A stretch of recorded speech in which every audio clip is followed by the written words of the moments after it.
नमस्कार मित्रांनो, माझे मत या यूट्यूब चॅनलवरती तुमचं स्वागत आहे.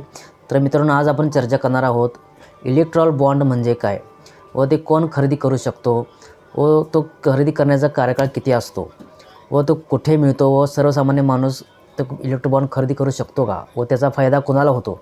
नेमकं इलेक्ट्रॉल बॉन्ड कोणासाठी तयार केलेलं आहे व ते कोणत्या बँकेत मिळतो हे आपण आज माहिती पाहणार आहोत.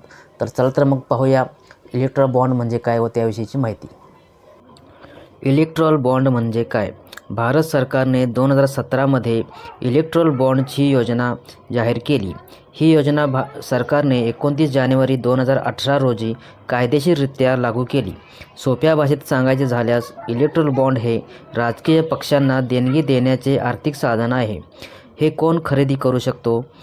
ही एक प्रॉमिसरी नोट आहे जी भारतातील कोणताही नागरिक किंवा कंपनी स्टेट बँक ऑफ इंडियाच्या निवडक शाखांमधून खरेदी करू शकते आणि त्यांच्या आवडीच्या कोणत्याही राजकीय पक्षाला देणगी देऊ शकते. इलेक्ट्रॉल बॉन्डमध्ये पैसे देणाऱ्याचे नाव नसते.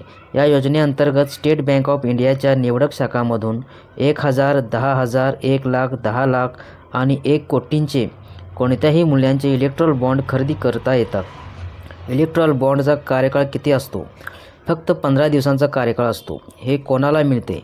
लोकसभा किंवा विधानसभेच्या गेल्या निवडणुकीत किंवा 1% मते मिळालेल्या राजकीय पक्षांनाच निवडणुका रोख्यांद्वारे देणगी दिली जाऊ शकते. हे कोण विकत घेऊ शकतात? KYC असलेला कोणताही देणगीदार असे बॉन्ड खरेदी करू शकतो आणि नंतर तो कोणत्याही राजकीय पक्षाला देणगी देऊ शकतो. यानंतर राजकीय पक्ष त्यांचे रोखीत रूपांतर करू शकते.